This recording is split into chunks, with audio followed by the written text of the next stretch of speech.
ನಮಸ್ಕಾರ, ಐ ನ್ಯೂಸ್ಗೆ ಸ್ವಾಗತ. ಇದೀಗ ಹೆಡ್ಲೈನ್ಸ್. 75ನೇ ಸ್ವತಂತ್ರೋತ್ಸವದ ನಿಮಿತ್ತವಾಗಿ ಮಾಜಿ ಸಚಿವ ಅಪ್ಪು ಪಟ್ಟಣಶೆಟ್ಟಿಯಿಂದ ಸೈಕಲ್ ಜಾಥಾ ಯುವ ಸಂಕಲ್ಪ ಯಾತ್ರೆಗೆ ಚಾಲನೆ. ನೂತನ ರಾಷ್ಟ್ರೀಯ ಶಿಕ್ಷಣ ನೀತಿ ಜಾರಿ ಕುರಿತು ಮಾತನಾಡಿದ ವಿವಿಯ ಕುಲಪತಿ ಪ್ರೊಫೆಸರ್ ಬಿಕೆ ತುಳಸಿಮಾಲ್. ನಾನು ತಾನಮ್ಮ. ಬಿಜೆಪಿ ಮುಖಂಡರ ನೇತೃತ್ವದಲ್ಲಿ ಭಾರತೀಯ ಜನತಾ ಪಕ್ಷ ಯುವ ಮೋರ್ಚಾ ವತಿಯಿಂದ 75ನೇ ಸ್ವಾತಂತ್ರ್ಯ ದಿನದ ಅಮೃತ ಮಹೋತ್ಸವ ಸೈಕಲ್ ಜಾಥಾ ಯುವ ಸಂಕಲ್ಪ ಯಾತ್ರೆಯನ್ನು 10 ಕಿಲೋಮೀಟರ್ ಸಂಚರಿಸುವ ಕಾರ್ಯಕ್ರಮವನ್ನು ವಿಜಯಪುರ ನಗರದ ಗೋದಾವರಿ ಸರ್ಕಲ್ನಲ್ಲಿ ಹಮ್ಮಿಕೊಳ್ಳಲಾಯಿತು. 75ನೇ ಸ್ವಾತಂತ್ರ್ಯ ದಿನದ ಅಮೃತ ಮಹೋತ್ಸವದ ಅಂಗವಾಗಿ ಸೈಕಲ್ ಜಾಥಾ ಯುವ ಸಂಕಲ್ಪ ಯಾತ್ರೆಯನ್ನು ಬಿಜೆಪಿ ಪಕ್ಷದ ಯುವ ಮೋರ್ಚಾ ನೇತೃತ್ವದಲ್ಲಿ ಹಮ್ಮಿಕೊಂಡಿದ್ದ ಈ ಕಾರ್ಯಕ್ರಮವನ್ನು ಬಿಜೆಪಿಯ ಎಲ್ಲ ಕಾರ್ಯಕರ್ತರು ಸೇರಿ ರಾಷ್ಟ್ರಗೀತೆಯನ್ನು ಹಾಡಿದ ನಂತರ ಯುವ ಮೋರ್ಚಾದಿಂದ ಬೋಲೋ ಭಾರತ್ ಮಾತಾ ಕಿ ಜೈ ಎಂಬ ಘೋಷಣೆ ಮುಖಾಂತರ ಚಾಲನೆ ನೀಡಲಾಯಿತು. ಮುಂಜಾನೆಯ ಜಿಜಿಟಿಟಿ ಮಳೆ ಹನಿಯಲ್ಲಿ ಭಾರತೀಯ ಜನತಾ ಪಕ್ಷದ ಮೋರ್ಚಾದಿಂದ ಪ್ರಾರಂಭವಾದ ಸೈಕಲ್ ಜಾಥಾ ನಗರದ ವಿವಿಧ ರಸ್ತೆಗಳ ಮಾರ್ಗವಾಗಿ ಮತ್ತೆ ಎಸ್ಪಿ ರೋಡ್ ಹಾಗೂ ಸಿದ್ದೇಶ್ವರ ದೇವಸ್ಥಾನದಿಂದ Gandhi chowk, Basaveshwara circle, doctor BR Ambedkar circle ಮಾರ್ಗವಾಗಿ 10 ಕಿಲೋಮೀಟರ್ ಸಂಚರಿಸಿದ ಸೈಕಲ್ ಜಾಥಾ ಛತ್ರಪತಿ ಶಿವಾಜಿ ಮಹಾರಾಜ್ ಸರ್ಕಲ್ನಲ್ಲಿ ಮುಕ್ತಾಯಗೊಳಿಸಲಾಯಿತು.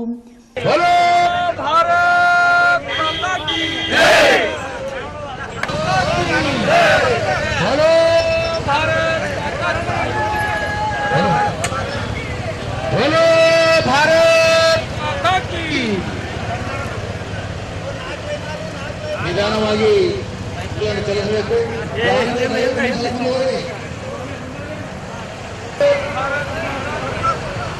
ಹಲೋ ಭಾರತ್ ಮಾತಾ ಕಿ.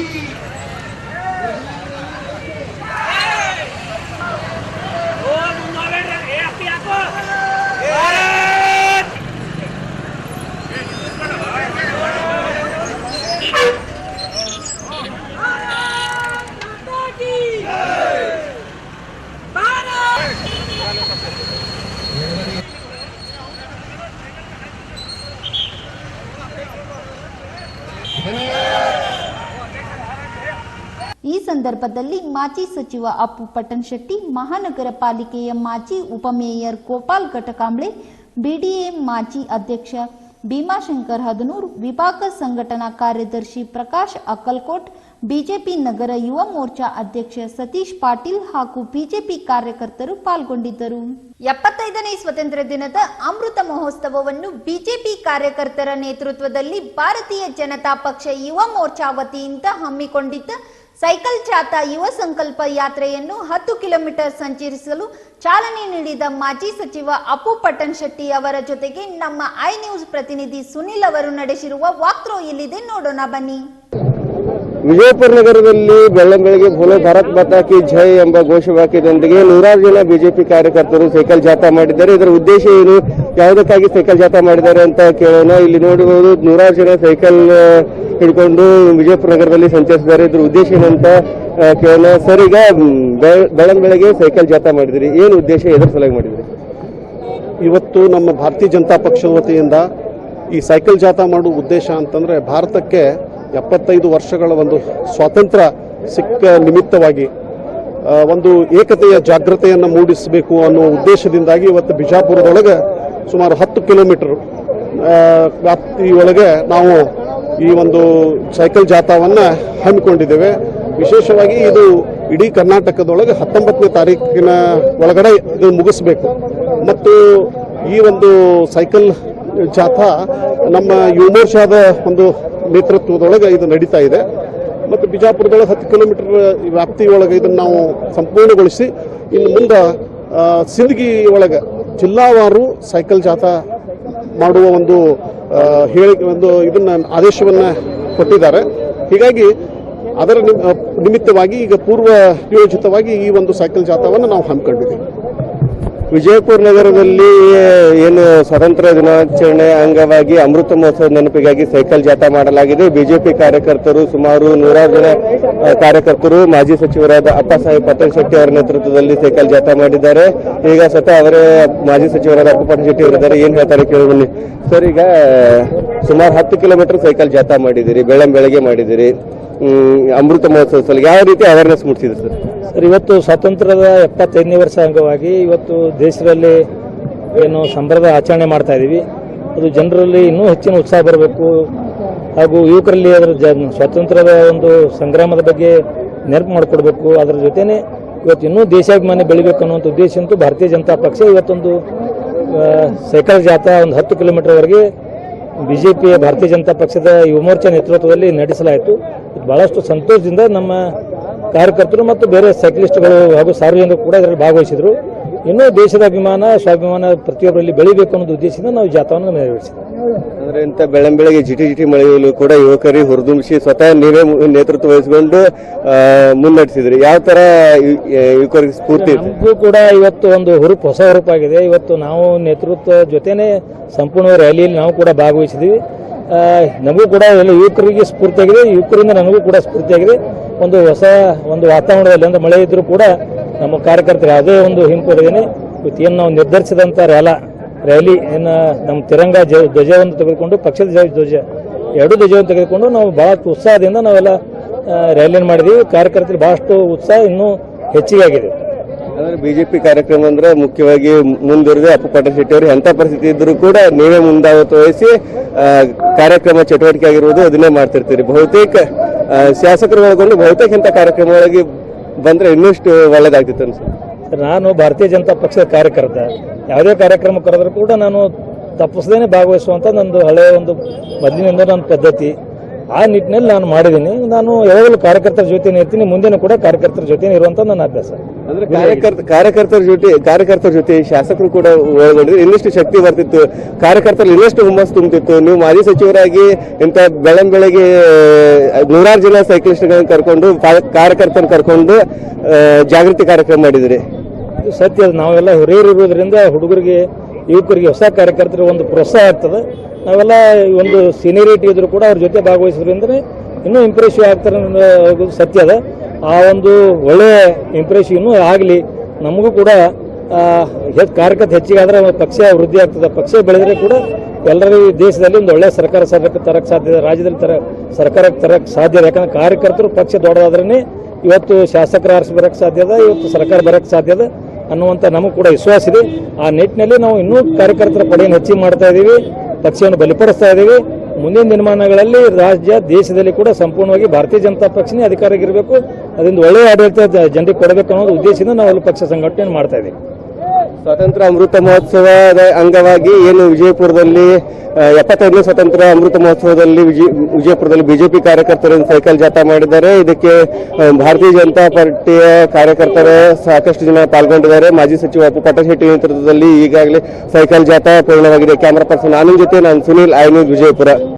ವಿಜಯಪುರ ನಗರದ ವಿವಿಎಂ ಮಾನ್ಯ ಕುಲಪತಿಗಳಾದ ಪ್ರೊಫೆಸರ್ ಬಿಕೆ ತುಳಸಿಮಾಲ್ ಇಂದು ನಡೆಸಿದ ಮಾಧ್ಯಮಗೋಷ್ಠಿಯಲ್ಲಿ ಮಾತನಾಡಿ, ರಾಷ್ಟ್ರೀಯ ಶಿಕ್ಷಣ ನೀತಿ ಅನ್ವಯ ಸ್ನಾತಕ ಶಿಕ್ಷಣ ನೀತಿಯನ್ನ ನಾವು ಕಡ್ಡಾಯಗೊಳಿಸಬೇಕಾಗಿ ಎಂದರು. ಕೇಂದ್ರ ಸರ್ಕಾರ ರೂಪಿಸಿರುವ ರಾಷ್ಟ್ರೀಯ ಶಿಕ್ಷಣ ನೀತಿ ಮತ್ತು ಇದರ ಜಾರಿಯ ಕುರಿತಂತೆ ಕೈಗೊಳ್ಳಬಹುದಾದ ಕ್ರಮಗಳ ಬಗ್ಗೆ ಸಾಕಷ್ಟು ಚರ್ಚೆ ನಡೆಯುತ್ತಿದೆ. ಸರ್ಕಾರ ಆಗಸ್ಟ್ 4ರಂದು ಒಂದು ಆದೇಶವನ್ನು ಹೊರಡಿಸಿದೆ. ಅದರ ಅನ್ವಯ ರಾಷ್ಟ್ರೀಯ ಶಿಕ್ಷಣ ನೀತಿ ಅನ್ವಯ ಸ್ನಾತಕ ಶಿಕ್ಷಣ ನೀತಿಯನ್ನ ನಾವು ಕಡ್ಡಾಯಗೊಳಿಸಬೇಕಾಗಿದೆ. ಈ ನಿಟ್ಟಿನಲ್ಲಿ ಸಾಕಷ್ಟು ಪೂರ್ವ ತಯಾರಿನೂ ಸಹ ಆಗಿದೆ. ಈ ನೀತಿ ಅನ್ವಯ ನಮ್ಮ ಮಹಿಳಾ ವಿವಿಯ ವ್ಯಾಪ್ತಿಯಲ್ಲಿ ಬರುವ ಎಲ್ಲ ಮಹಾವಿದ್ಯಾಲಯಗಳು ಹಾಗೂ ಸ್ನಾತಕೋತ್ತರ ಕೇಂದ್ರಗಳು, ವಿವಿಯಲ್ಲಿರುವ ಸ್ನಾತಕೋತ್ತರ ಅಧ್ಯಯನ ವಿಭಾಗಗಳಲ್ಲಿ ಈ ಸ್ನಾತಕ ಶಿಕ್ಷಣವನ್ನ ಪ್ರಾರಂಭ ಮಾಡುತ್ತಿದ್ದೇವೆ. ಈ ಸ್ನಾತಕ ಶಿಕ್ಷಣ ರಾಷ್ಟ್ರೀಯ ಶಿಕ್ಷಣ ನೀತಿ ಅನ್ವಯ ಇದು 4 ವರ್ಷದ ಆನರ್ಸ್ಗಳನ್ನೊಳಗೊಂಡ ಸ್ನಾತಕ ಪದವಿಯಾಗಿದೆ. ಅಷ್ಟೇ ಅಲ್ಲದೆ ಮೊದಲ ವರ್ಷ ಪೂರ್ಣಗೊಳಿಸಿದ ವಿದ್ಯಾರ್ಥಿಗಳಿಗೆ ಸರ್ಟಿಫಿಕೇಟ್ ಮತ್ತು 2 ವರ್ಷ ಪೂರ್ಣಗೊಳಿಸಿದ ವಿದ್ಯಾರ್ಥಿಗಳಿಗೆ ಡಿಪ್ಲೊಮಾ ಸರ್ಟಿಫಿಕೇಟ್ ಕೊಡಲಾಗುತ್ತೆ. 3 ವರ್ಷ ಮುಗಿಸಿದವರಿಗೆ ಸ್ನಾತಕ ಡಿಗ್ರಿ ಹಾಗೂ 4 ವರ್ಷ ಪೂರ್ಣಗೊಳಿಸಿದ ವಿದ್ಯಾರ್ಥಿಗಳಿಗೆ ಆನರ್ಸ್ ಡಿಗ್ರಿ ಸಿಗುತ್ತದೆ. ಈ ನೀತಿ ಅನ್ವಯ ನಾವು ಪಠ್ಯಕ್ರಮ ರಚಿಸಿ ಕೋರ್ಸ್ನ ಸಂರಚನೆ ಮಾಡಬೇಕಾಗಿದೆ. ಆದರೆ ಈ ಕೋರ್ಸ್ನ ಸಂರಚನೆ ಬಹುಪಾಲು ಪೂರ್ಣಗೊಂಡಿದೆ. ಸರ್ಕಾರ ಇದಕ್ಕಾಗಿ ಸಾಕಷ್ಟು ಸಮಿತಿಗಳನ್ನು ರಚಿಸಿದೆ. ಈ ಸಮಿತಿಗಳಲ್ಲಿ ವಿವಿಯ ಸುಮಾರು 10 ಜನ ಪ್ರಾಧ್ಯಾಪಕರುಗಳು ಇರುವುದಾಗಿ ಸುದ್ದಿಗೋಷ್ಠಿಯಲ್ಲಿ ವಿವಿಯ ಮಾನ್ಯ ಕುಲಪತಿಗಳಾದ ಪ್ರೊಫೆಸರ್ ಬಿಕೆ ತುಳಸಿಮಾಲ್ ತಿಳಿಸಿದರು. ತಮಗೆಲ್ಲ ಗೊತ್ತಿರೋ ಹಾಗೆ ಕರ್ನಾಟಕದಲ್ಲಿ ರಾಷ್ಟ್ರೀಯ ಶಿಕ್ಷಣ ನೀತಿ ಮತ್ತು ಇದರ ಜಾರಿ ಕುರಿತಂತೆ ಕೈಗೊಳ್ಳಬಹುದಾದ ಕ್ರಮಗಳ ಬಗ್ಗೆ ಸಾಕಷ್ಟು ಚರ್ಚೆ ನಡೀತಾ ಇದೆ. ಸರ್ಕಾರ ಆಗಸ್ಟ್ 4ನೇ ತಾರೀಕು ಒಂದು ಆದೇಶನ ಹೊರಡಿಸಿದೆ. ಅದರ ಅನ್ವಯ ನಾವು ಈ ರಾಷ್ಟ್ರೀಯ ಶಿಕ್ಷಣ ನೀತಿ ಅನ್ವಯ ಸ್ನಾತಕ ಶಿಕ್ಷಣನ ಕಡ್ಡಾಯವಾಗಿ ನಾವು ಅನುಷ್ಠಾನಗೊಳಿಸಬೇಕಾಗಿದೆ.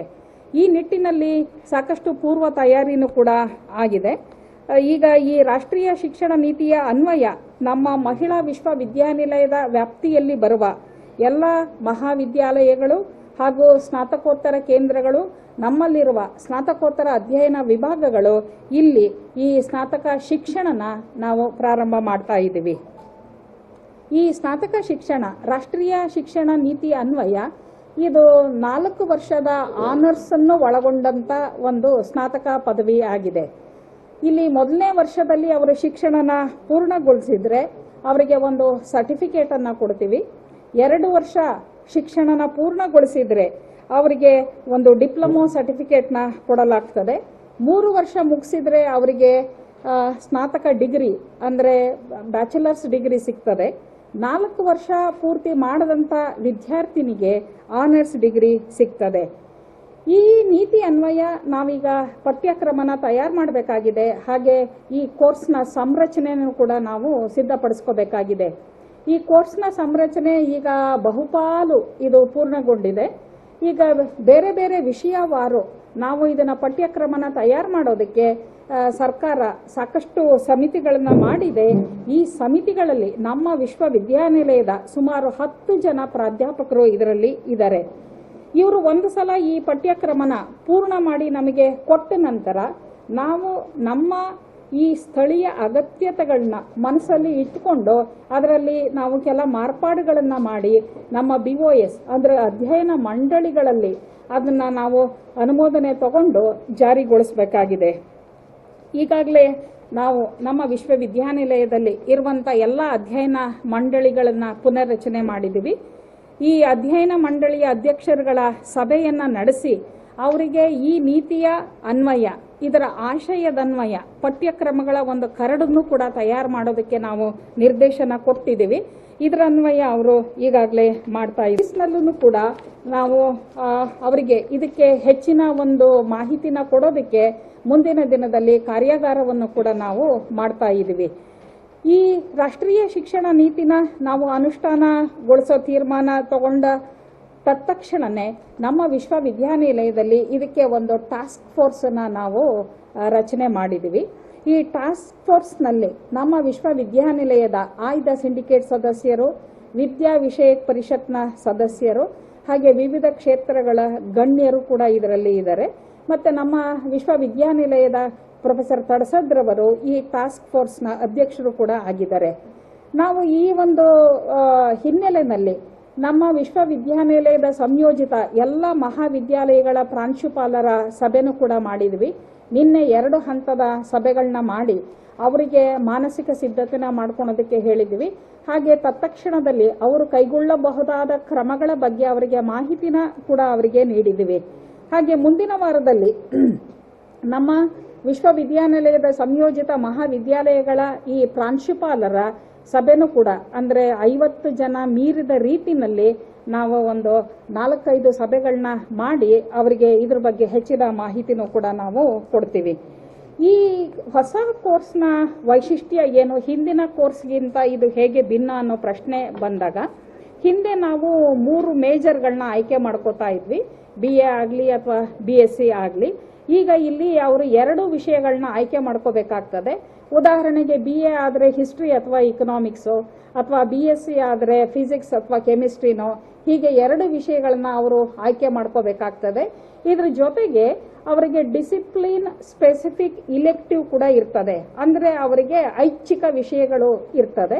ಈ ಐಚ್ಛಿಕ ವಿಷಯಗಳ ಜೊತೆಗೆ ಅವರಿಗೆ ಆ ಒಂದು ಕೋರ್ಸಿಗೆ ಸಂಬಂಧಪಟ್ಟಂತ ವೊಕೇಶನಲ್ ಕೋರ್ಸ್ ಇರ್ತದೆ, ಎಬಿಲಿಟಿ ಎನ್ಹಾನ್ಸ್ಮೆಂಟ್ ಕೋರ್ಸ್ ಇರ್ತದೆ, ಸ್ಕಿಲ್ ಡೆವಲಪ್ಮೆಂಟ್ ಕೋರ್ಸ್ ಇರ್ತದೆ. ಜೊತೆಗೆ 2 ಕಂಪಲ್ಸರಿ ಕೋರ್ಸ್, ಈಗ ಒಂದು ಕಾನ್ಸ್ಟಿಟ್ಯೂಷನ್ ಆಫ್ ಇಂಡಿಯಾ, 2ನೇದು ಎನ್ವೈರನ್ಮೆಂಟಲ್ ಸ್ಟಡೀಸ್, ಈ ಥರದ್ದು ಇರ್ತದೆ. ಹೀಗೆ ವಿಷಯಗಳನ್ನು ಆಯ್ಕೆ ಮಾಡಿಕೊಂಡಂತ ವಿದ್ಯಾರ್ಥಿನಿ 3 ವರ್ಷ ಇದನ್ನ ಅಧ್ಯಯನ ಮಾಡಬಹುದು. 4ನೇ ವರ್ಷದಲ್ಲಿ ಆಕೆ ಬೇಕಂದ್ರೆ ಒಂದು ಮೇಜರ್ನ ತಗೊಂಡು ಮತ್ತೊಂದು ಮೈನರ್ನ ತಗೋಬಹುದು. ಆಕೆ ಯಾವುದನ್ನ ಮೇಜರ್ನ ಆಯ್ಕೆ ಮಾಡ್ಕೋತಾಳ ಆ ವಿಷಯದಲ್ಲಿ ಆಕೆಗೆ ಸ್ನಾತಕ ಪದವಿ ಸಿಗ್ತದೆ. ಉದಾಹರಣೆಗೆ ಆಕೆ ಹಿಸ್ಟ್ರಿನ ಮೇಜರ್ ಆಗಿ ಆಯ್ಕೆ ಮಾಡ್ಕೊಂಡ್ರೆ BA ಇನ್ ಹಿಸ್ಟ್ರಿ ಅಂತ ಪದವಿನ ಕೊಡ್ತಾರೆ. ಒಂದು ಪಕ್ಷ ಆಕೆ 2 ಮೇಜರ್ನ ಆಯ್ಕೆ ಮಾಡ್ಕೊಂಡ್ರೆ ಯಾವ ತರದಲ್ಲಿ ಪದವಿ ಕೊಡಬೇಕು ಅಂತ ಅನ್ನೋದು ಈಗ ಸ್ವಲ್ಪ ಚರ್ಚೆ ಆಗ್ತಾ ಇದೆ. ಇದ್ರ ಬಗ್ಗೆ ಕರ್ನಾಟಕ ಉನ್ನತ ಶಿಕ್ಷಣ ಪರಿಷತ್ನಲ್ಲಿ ತಜ್ಞರು ಚರ್ಚೆ ಮಾಡ್ತಾ ಇದ್ದಾರೆ. ಅದ್ರ ಬಗ್ಗೆ ಮುಂದಿನ ದಿನದಲ್ಲಿ ನಮಗೆ ನಿರ್ದೇಶನ ಕೊಡಬಹುದು. ಹಾಗೇನೆ 4 ಸೆಮಿಸ್ಟರ್ವರೆಗೆ ಕೂಡ ಅವರು 2 ಭಾಷೆಗಳನ್ನ ಅಧ್ಯಯನ ಮಾಡ್ತಾರೆ. ಕನ್ನಡ ಕಡ್ಡಾಯ ಆಗಿದೆ. ಯಾರಿಗೆ ಮಾತೃಭಾಷೆ ಕನ್ನಡ ಇದೆ ಅವ್ರಿಗೆ ಕನ್ನಡ ಟೆಕ್ಸ್ಟ್ ಇರ್ತದೆ. ಯಾರಿಗೆ ಕನ್ನಡ ಮಾತೃಭಾಷೆ ಇಲ್ಲ, PUC ವರೆಗೆ ಯಾರು ಕನ್ನಡ ಓದಿಲ್ಲ ಅವರಿಗೆ ಕಲಿಕಾ ಕನ್ನಡ ಅಂತ ಹೇಳಿ ಒಂದು ಪ್ರಾಥಮಿಕ ಮಟ್ಟದ ಒಂದು ಕನ್ನಡ ಪುಸ್ತಕ, ಆ ಕೋರ್ಸನ್ನು ಕೂಡ ಈ ಕನ್ನಡ ಭಾಷಾ ಸಮಿತಿ ಅದನ್ನ ತಯಾರು ಮಾಡ್ತಾ ಇದ್ದಾರೆ. ಆದರೆ ವಿಷಯಾಧಾರಿತ ಕೋರ್ಸ್ಗಳಾದ BCom, BCA, BBA, BPA ಇಂಥದಕ್ಕೆ ಇದು ಯಾವುದೋ ಅನ್ವಯ ಆಗೋದಿಲ್ಲ. ಯಾಕೆಂದ್ರೆ BCom ಓದೋ ಮಕ್ಕಳು ಎಲ್ಲದನ್ನೂ ಕೂಡ ಕಾಮರ್ಸ್ ರಿಲೇಟೆಡ್ ಸಬ್ಜೆಕ್ಟ್ಸ್ ಓದೋದ್ರಿಂದ ಅವರಿಗೆ ಡಿಸಿಪ್ಲಿನ್, ಸ್ಪೆಸಿಫಿಕ್ ಕೋರ್ ಆ ಥರದ ಹಿಂದಿನ ನಮ್ಮ ಪದ್ಧತಿನಲ್ಲಿ ಪೂರ್ತಿ ಕೋರ್ಸು ವೇಸ್ಟ್ ಆಗ್ತಾ ಇತ್ತು. ಆಕೆಗೆ ಏನೂ ಕೂಡ ಸಿಗ್ತಿರ್ಲಿಲ್ಲ. ಈಗ 2 ಸೆಮಿಸ್ಟರ್ ನಂತರ ಆಕೆ ಎಕ್ಸಿಟ್ ಆದರೆ, ನಿರ್ಗಮಿಸಿದ್ರೆ ಆಕೆಗೆ ಒಂದು ಸರ್ಟಿಫಿಕೇಟ್ ಸಿಗ್ತದೆ. ಅದರಲ್ಲಿ 50% ಸಬ್ಜೆಕ್ಟ್ಗೆ ಸಂಬಂಧಪಟ್ಟಂತೆ ಓದಿರ್ತಾಳೆ. ಇನ್ನು 50% ability enhancement course, skill development course ಅಥವಾ ಡಿಜಿಟಲ್ ಫ್ಲೂಯೆನ್ಸಿ ಇಂಥ ಕೋರ್ಸ್ಗಳು ಆಕೆ ಓದಿರೋದ್ರಿಂದ ಸ್ವಲ್ಪ ಉದ್ಯೋಗಾವಕಾಶದ ಸಾಧ್ಯತೆನೂ ಕೂಡ ಇರ್ತದೆ. ಹಾಗೇನೆ 4ನೇ ಸೆಮಿಸ್ಟರ್ ಮುಗಿಸಿ ಎಕ್ಸಿಟ್ ಆದರೆ ಡಿಪ್ಲೊಮೊ ಸರ್ಟಿಫಿಕೇಟ್ ಸಿಗ್ತದೆ. ಸ್ವಲ್ಪ ಅದಕ್ಕಿಂತ ಹೈಯರ್ ಲೆವೆಲ್ ಕೋರ್ಸ್ ಕಂಟೆಂಟ್ ಇರ್ತದೆ. 6ನೇ ಸೆಮಿಸ್ಟರ್ ಎಕ್ಸಿಟ್ ಆದರೆ ಅವರಿಗೆ ಸ್ನಾತಕ ಪದವಿ ಸಿಗ್ತದೆ. ಹಾಗೆ 8ನೇ ಸೆಮಿಸ್ಟರ್ ನಂತರ ಎಕ್ಸಿಟ್ ಆದರೆ ಅವರಿಗೆ ಆನರ್ಸ್ ಡಿಗ್ರಿ ಸಿಗ್ತದೆ. ಈ 4ನೇ ವರ್ಷದಲ್ಲೂ ಕೂಡ ಇಲ್ಲಿ 2 ಅಂಶಗಳಿದೆ. ಆತ PhDಗೆ ಹೋಗ್ಬೇಕಂತ ಇಷ್ಟಪಟ್ಟರೆ ಅವನು ಅಥವಾ ಆಕೆ ಈ 4ನೇ ವರ್ಷದಲ್ಲಿ ರಿಸರ್ಚ್ ಪ್ರಾಜೆಕ್ಟ್, ರಿಸರ್ಚ್ ಮೆಥಡಾಲಜಿನ ಕಡ್ಡಾಯವಾಗಿ ಓದಿರಬೇಕು. ಕೊನೆಯಲ್ಲಿ ಮತ್ತೊಮ್ಮೆ ಹೆಡ್ಲೈನ್ಸ್. 75ನೇ ಸ್ವತಂತ್ರೋತ್ಸವದ ನಿಮಿತ್ತವಾಗಿ ಮಾಜಿ ಸಚಿವ ಅಪ್ಪು ಪಟ್ಟಣಶೆಟ್ಟಿಯಿಂದ ಸೈಕಲ್ ಜಾಥಾ ಯುವ ಸಂಕಲ್ಪ ಯಾತ್ರೆಗೆ ಚಾಲನೆ. ನೂತನ ರಾಷ್ಟ್ರೀಯ ಶಿಕ್ಷಣ ನೀತಿ ಜಾರಿ ಕುರಿತು ಮಾತನಾಡಿದ ವಿವಿಯ ಕುಲಪತಿ ಪ್ರೊಫೆಸರ್ BK ತುಳಸಿಮಾಲ್. ನಿರಂತರ ಸುದ್ದಿಗಾಗಿ ನೋಡ್ತಾ ಇರಿ ಐ ನ್ಯೂಸ್, ಉತ್ತಮ ಏಳಿಗೆಗಾಗಿ.